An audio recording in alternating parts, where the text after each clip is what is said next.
to kind of end this all off, I have one final question for you. You've been talking a lot about Chicory. Is Yeah. Chicory your game of the year so far?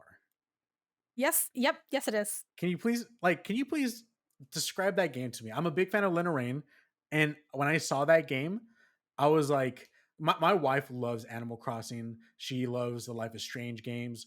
And so I try to find games that she will enjoy that doesn't call for too much action and stuff like that. And when I saw Chicory, I was like, man, I feel like my wife will love that game. And I will love that game too, because there's something about the art and just the music combined together seems so interesting. Can you give me the pitch on what Chicory is? Yeah, Chicory is an adventure coloring book game. And yes, Nice. I did kind of steal that from their Twitter bio because I've had to explain this game a couple times over the Nice. course of the weeks. But yeah, that's essentially what it is. You use painting as a form of creativity, but also traversal. Very rarely combat. The only combat is in the boss battles, which are all optional. You can skip them. Oh There's wow. also a lot of just nice customization in the menus. Like they have kind of like the paint splooshy sounds, but if you think they sound nasty because you don't like the sound of wet things, you can turn that off. So Nice. stuff like that is really cool. Yeah. But all that aside, I think what makes it really special to me is it has a lot of like fun adventure and secrets to it, and I do like the creative element of getting to paint areas how you want them. You also get like fun in-game prompts that are related to painting. Obviously, you could just be like, I'm going to put a dot here and just keep playing if you wanted to, but you have stuff like, early in the game, they're like, hey, can you design a t-shirt? And you design the t-shirt and then they give you the t-shirt and you can like wear it in the game and like little Wow. things like that. It makes Nice. it feel like all these sort of side quest minigame moments have repercussions in terms of manifesting in the game world or in terms of giving you access to a wider tool set. So in Chicory, the primary tool set is your brushes.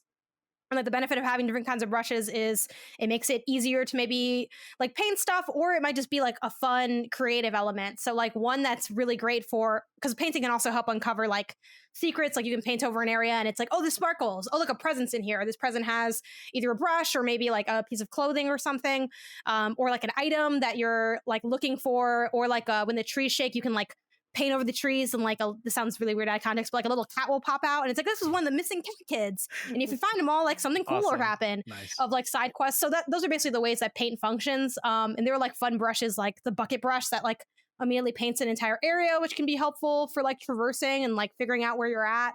But yeah, it's just a very like fun, unique game. I think too it is some really fun environmental puzzle solving. Again, the painting works where it's like, okay, maybe you paint a certain flower and it can bloom. Another one makes it shrink. You have like a glow paint that illuminates caves. Like it kind of, so it's a little bit Metroidvania-ish too, where like you start to open up new areas as you get more abilities, as your like bond with the brush grows, over progressing the story.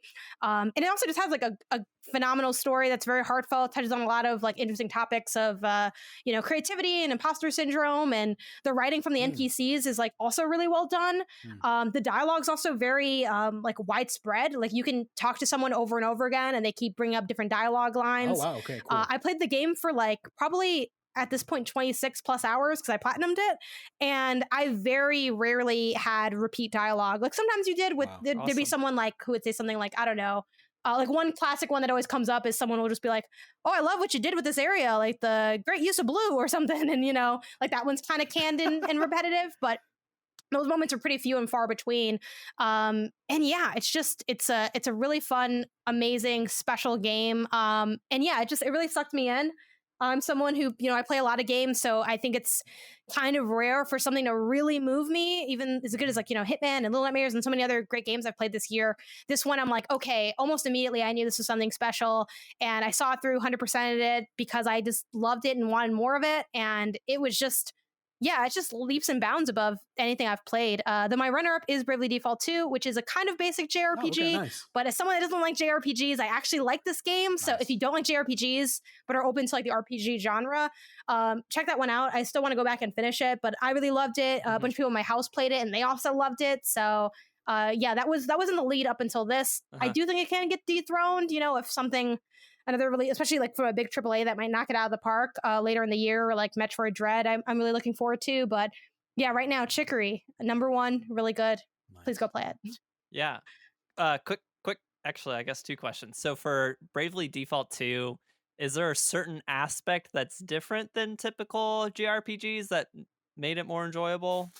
I think it just kind of hones in on like a lot of the systems that JRPGs like have, but does it in has like a nice quality of life level, I guess, to it would be the kind of canned phrase for it.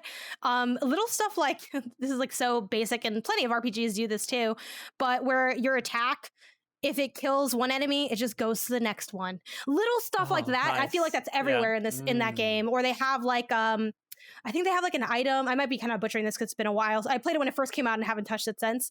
Like they have like a 10th item you can put down to like easily like spawn outside of a place and get health. Like little stuff like that. I also think the job system's really fun, where you can like get different Okay. jobs for your characters and they have different like abilities and things. Yeah, I think like it just kind of nails what, and even the people that are a little bit colder on Bravely Default 2, because I do know the critical reception is this is good, but it's not reinventing the wheel. So like it's a good JRPG, but there's like it's among the suite of many good JRPGs. I just think it's really like approachable. I think too, the battle system really clicked for me as someone who came off of Final Fantasy VII Remake, a game that I really respected, but like I wasn't that into the story and the world. So like the combat was like really good though. So it was kind of like I have a weird relationship with that game. But having come off from that, I'm like, okay, I like understand how layered systems work and how like equipping, like item equipment, which this all sounds very basic, but again, I don't really play JRPGs, Yeah. and Mhm.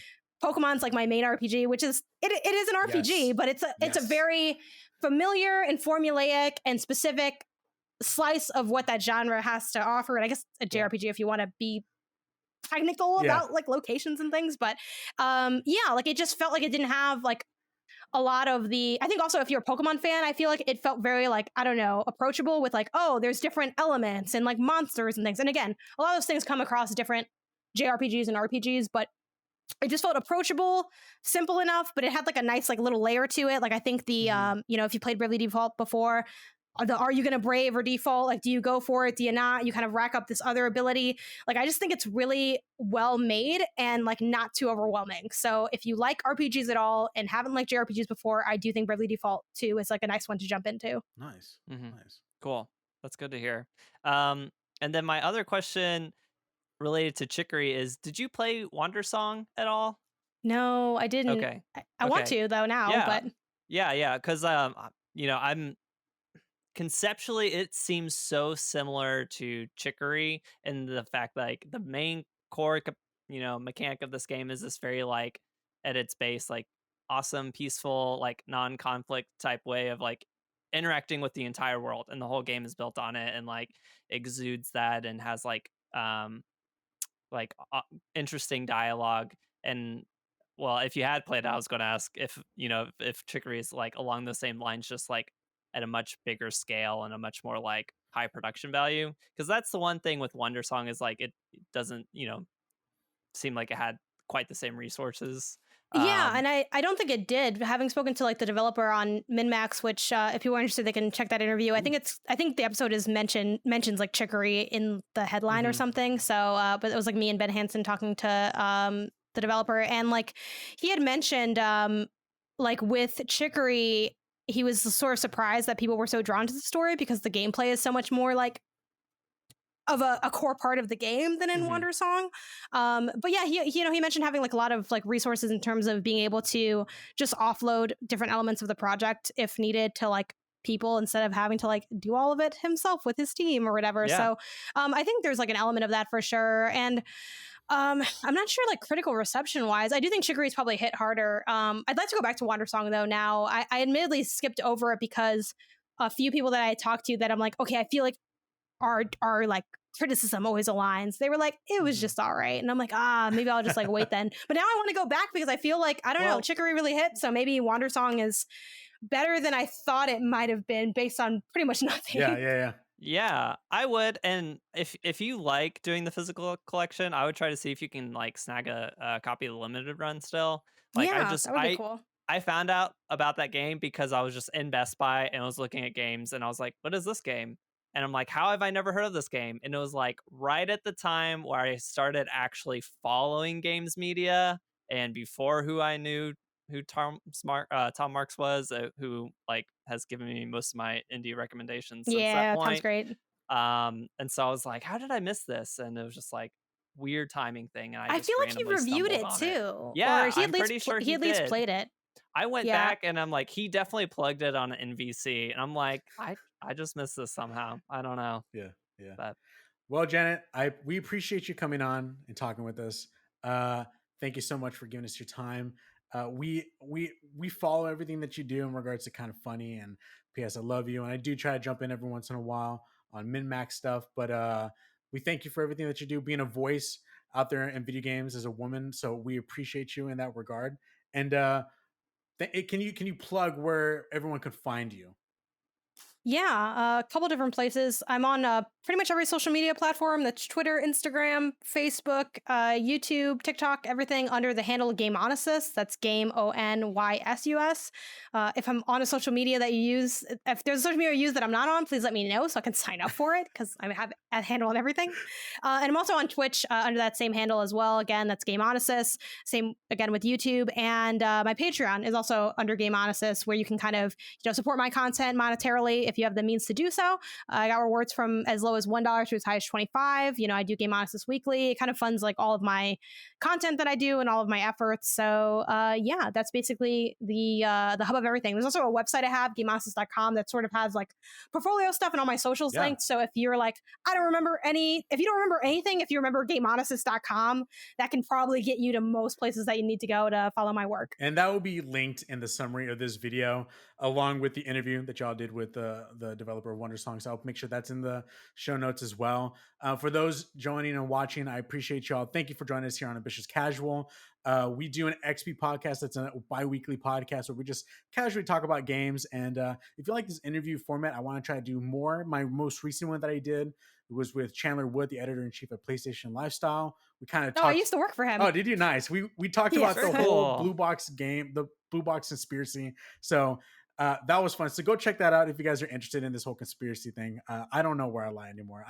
After that interview, I'm still like in the middle. So anyways, thanks for joining us, guys. Janet, thank you for your time. Until next time, peace out.